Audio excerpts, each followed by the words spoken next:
ইংরেজিতে কথা বলাটা নাকি অনেক কঠিন। তো চলুন দেখে নিই আমার চ্যানেল স্পোকেন স্কুলের পক্ষ থেকে কতটা সুন্দরভাবে আপনাদেরকে সহজভাবে ইংরেজিকে উপস্থাপন করতে পারি।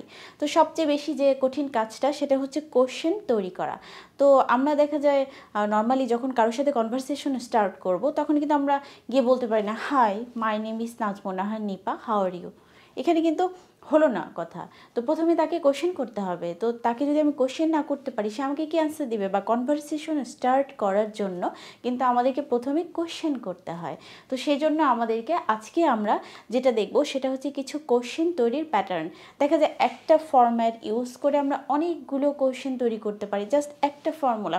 এরকম স্পেসিফিক কিছু ফর্মুলা মনে রাখতে পারলে আমরা খুব সহজেই কিছু কোশ্চেন তৈরি করতে পারবো। তো চলুন দেখে নিই আজকে জাস্ট একটা ফর্মুলা দিয়ে আনলিমিটেড কোশ্চেন তৈরি করব আমরা। প্যাটার্নটা হচ্ছে, তো এই ফর্মুলা ধরে আমরা যেটা বলতে পারি, how far is your office from your home. That means আমি যদি কাউকে কোশ্চেন করি how far is your office from your home, তো এই ধরনের কোশ্চেন করলে সে কিন্তু আমাকে অ্যান্সার দিতে বা আমার সাথে কনভারসেশন করতে আগ্রহী হবে। তো এভাবেই কিন্তু আমরা কারোর সাথে কনভারসেশনটা স্টার্ট করতে পারি। অথবা বলতে পারি, how far is your village from Dhaka, how far is your goal from success. তো এই ধরনের কোশ্চেন আমরা জেনারেলি সবাইকে করতেই পারি। তো এটা একটা কোশ্চেন প্যাটার্ন দিয়ে আমরা কিন্তু অনেকগুলো কোশ্চেন তৈরি করতে পারি। যেমন, how far is your office from your home, how far is your village from Dhaka, how far is your goal from success, how far is your mosque from home, how far is your life from death. এটা হতে পারে how far is train station from your house. That means train স্টেশনটা আপনার বাড়ি থেকে কত দূরে। তো এই ধরনের কোশ্চেনগুলো কিন্তু আমরা খুব সহজেই করতে পারি।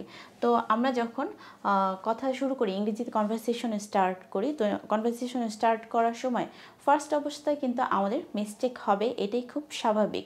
তো আমাদেরকে মিস্টেকগুলো কী করতে হবে? ওভারকাম করতে হবে। আমাদেরকে প্রতিনিয়ত ইমপ্রুভ হওয়ার চেষ্টা করতে হবে। আমরা যদি এটা চিন্তা করি যে আমরা কারোর সাথে কথা বলবো, তো আমি যদি ইংলিশে কথা বলি কি মনে করবে, বা কোন ধরনের যদি কোনো ধরনের মিস্টেক হয় তখন আমাকে কি ভাবতে পারে। লিসেন, কেউ কখনো মিস্টেক ছাড়া কিছু শিখতে পারে না। তো একটা বেবি যখন হাঁটা শিখে, অবশ্যই সে কিন্তু হাঁটা শেখার আগে কিন্তু তাকে অনেক ধরনের স্টেপ বা অনেক ধরনের পেইন বা অনেক ধরনের কষ্ট করে এই হাঁটাটাকে অর্জন করতে হয়। প্রথমে সে মিস্টেক করে, প্রথমে সে ফল ডাউন হয়, তারপর সে আবার উঠে দাঁড়ায়, আবার ট্রাই করে, এভাবেই কিন্তু আস্তে আস্তে সে সাকসেস হতে পারে। তো সেই ক্ষেত্রে ইংরেজিটাও কিন্তু এরকমই। তো ইংলিশ দেখে ভয় পাওয়ার কিছু নেই। আমাদের আরেকটা যে প্রবলেম সেটা হচ্ছে, আমরা যখন কথা বলি, আমরা যখন কারোর সাথে ইংলিশে কথা বলা স্টার্ট করব, তো স্টার্ট করার আগে আমরা কি করি, প্রথমে সেটার বাংলা সেন্টেন্সটা সাজানোর চেষ্টা করি। তো বাংলা সেন্টেন্সটা সাজানোর পরে সেটাকে আমরা ইংলিশে কনভার্ট করি। দ্যাট মিনস এটা আমাদের মনে মনে কিন্তু এতটা মানে জটিল ক্যালকুলেশন করে তারপর আমরা ইংলিশে একটা সেন্টেন্সকে ডেলিভার করি। যেমন, আমি যদি তাকে কোনো একটা কোয়েশ্চেন করতে চাই, এখন তুমি কেমন আছো, তো আমি আগে বাংলায় চিন্তা করি মনে মনে যে এখন তুমি কেমন আছো, এই কোয়েশ্চেনটা ওকে করি। তারপর আবার চিন্তা করি যে এটাকে ইংলিশে কনভার্ট করি, তো হাউ আর ইউ নাও। তো এটা চিন্তা করে তারপর আমরা ডেলিভার করতে যাই যখন, তখন কিন্তু অনেক বেশি লেট হয়ে যায়। তো অনেক বেশি যখন দেরি হয়ে যায় বা অনেক বেশি টাইম নেয়, সেক্ষেত্রে আমাদের ইংলিশটা ভীতেই কাজ করে।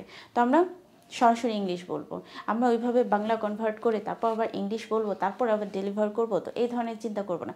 সরাসরি ইংলিশ বলতে হবে, ট্রাই করতে হবে, একদম ফার্স্ট স্টেপে ইংলিশ বলবো, ওটাকে কোনো ভাষাতে ট্রান্সফর্ম করে করে দেন বলবো না। আশা করছি আমার কথাগুলো আপনারা বুঝতে পেরেছেন। তো ইংলিশ কঠিন, যদি আমরা কঠিনভাবে চিন্তা করি তাহলে অবশ্যই কঠিন।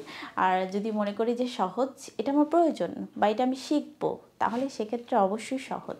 তো সেই যদি মনে করেন যে ইংলিশ শিখতে চান বা আমি যতটুকু জানি সেটাই আমি শেখাতে চাই, আপনারা যদি সেই ব্যাপারে অবশ্যই কিছুটা হলে ইন্টারেস্টেড হন, তাহলে অবশ্যই স্পোকেন স্কুলের সাথে থাকবেন। আশা করছি আমার ভিডিওগুলো আপনাদের কাছে ভালো লাগে। তো কেমন লাগে অবশ্যই কমেন্ট বক্সে জানিয়ে রাখবেন।